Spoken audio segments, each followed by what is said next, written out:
Today I'm starting with these spark plug wires since we've already done the cap and the rotor and the plugs. Figure I might as well get these wires out of the way too. Got the freaking 4 Knox plastic bags over here. There we go. And that one.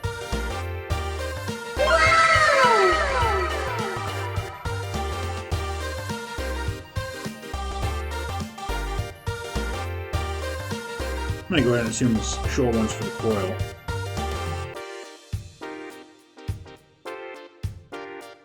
I'm going to try to find a better way to route this than the way they had it. It's kind of all over the place. It definitely seems to clip in a little tighter and nicer than the old ones. I like to do these one at a time so you don't accidentally mix up a firing order. And you can always look up a template, but this is just quicker and easier in my opinion. And I'll just fly through the rest of these real quick and then we can move to the next thing.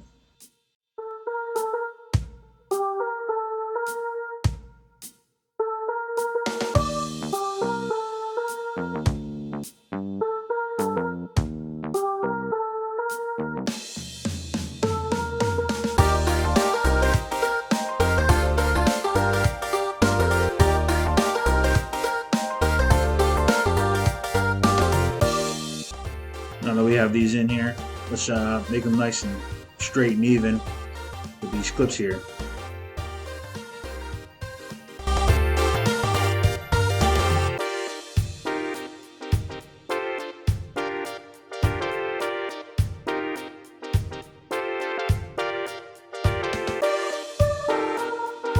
Perfect.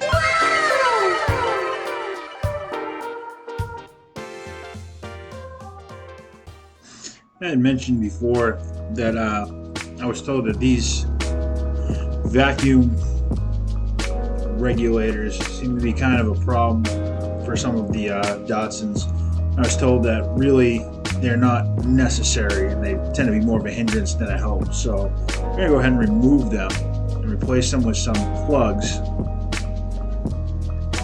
If they were functioning properly, I'd probably just leave them alone, but it seemed like when I unplugged this, it made a pretty significant difference in my my idle. So I have a feeling that they're not functioning properly, and they're kind of expensive to replace. And from what I can tell, from what I've read, they're really just to help with like backfire and things like that. And yeah, so I'm just gonna take them right out. I've seen plenty of other builds that these weren't there, so I'm fairly confident that they're more like almost like an emissions or something like that. So yeah, I'm just gonna take them out. I'm gonna put some bolts in to kind of cover up the holes, make it look nice and a little bit cleaner in this engine bay. I try to put the screws back where they came from. That way, if for some reason we decide to put them back in later, still have the original hardware. Also, you don't just have open holes that just make it look like parts are missing.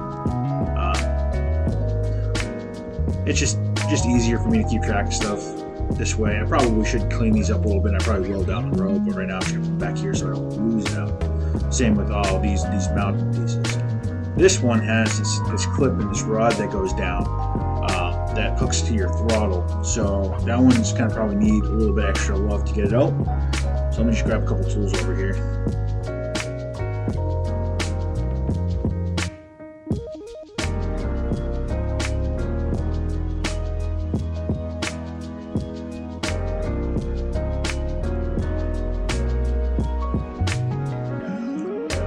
This one only seems to have one bolt.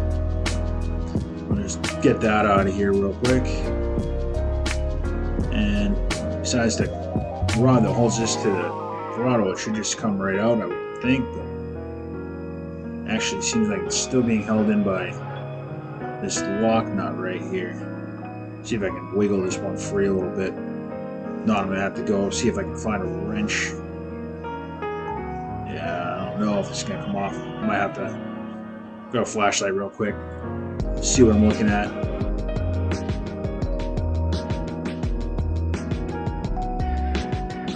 See what we got under here. Yeah, it's got like a lock nut and it's locked into this bracket here. So yeah, I can't turn that by hand. I'm gonna grab a couple of wrenches and see if I can get this off. Should be this one, I think. There we go. See if I can loosen this without hitting anything. Oh, kind of wish I didn't take that bolt off now. So you just gotta hold this. Jeez, this thing's on here.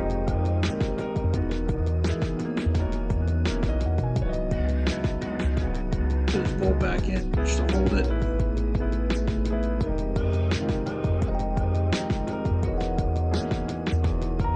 Yeah, a few threads. I should be able to break this free without.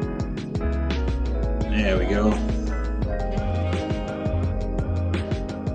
I should slide right out of this bracket.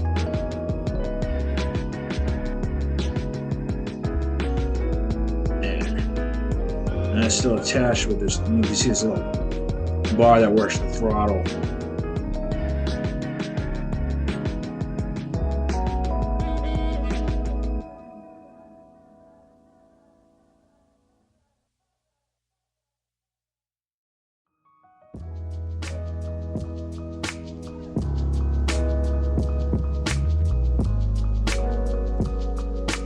And get this bracket out of the way real quick. There is 2 bolts on it.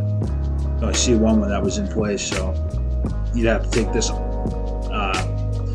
vacuum off before you can actually take both these bolts off this mount. So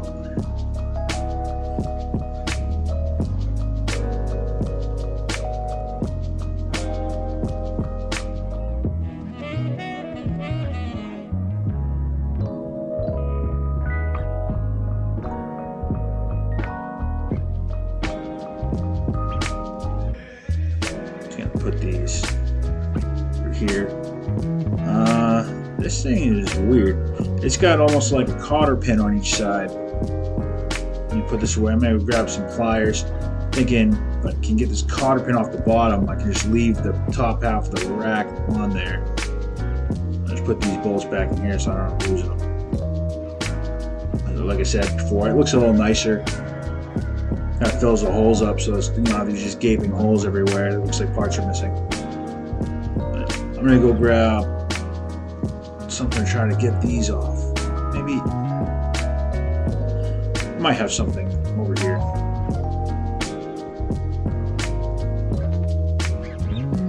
Don't think I'm gonna be able to get it by hand. Yeah. All right, so I try to get them by hand. I try kind of messing a little bit. I got these fancy pliers from Snap-on. These are those fancy, you can pick up a nickel off the ground pliers. See if I can get a good grip on this clip down here. So far, it doesn't seem promising. Oh, I think I got it to go a little bit. Let me just work at this a little bit and see what I can get done.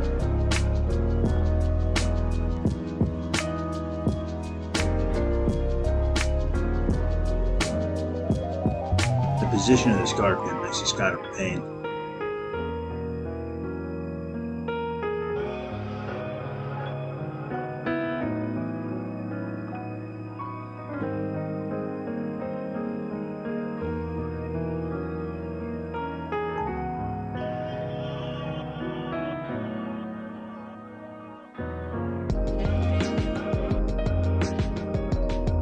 Snap-on Miracle pliers didn't get it. The mini bolt cutter sure did. I'm gonna take off these airline fittings and replace them with some little block-off bolts for now.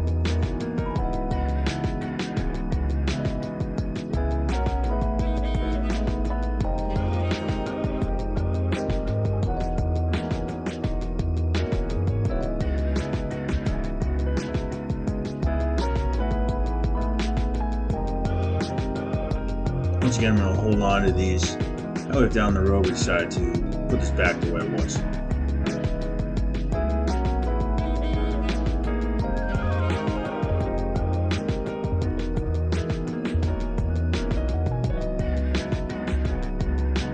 So I went looking around and I found some diff plugs that match the thread and pitch of these fittings. So I'm just going to use these to seal up these holes so we don't have vacuum leaks. from there.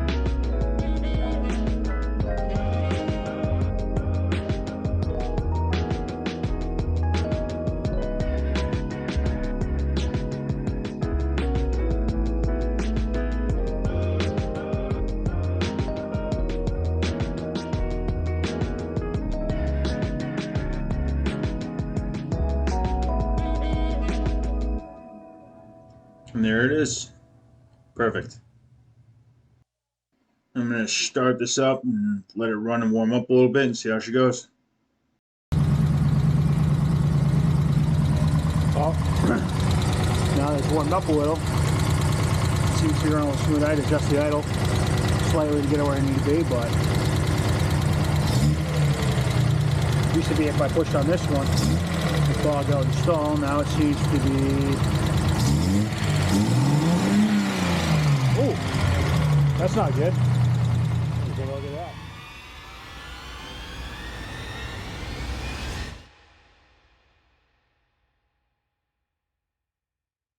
See how far we make it. See if she starts bogging out on me again. She seems to be doing a little better. It is still idling a little high though, which is concerning.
Technically, she has been registered for 2 months now because my birthday's in December.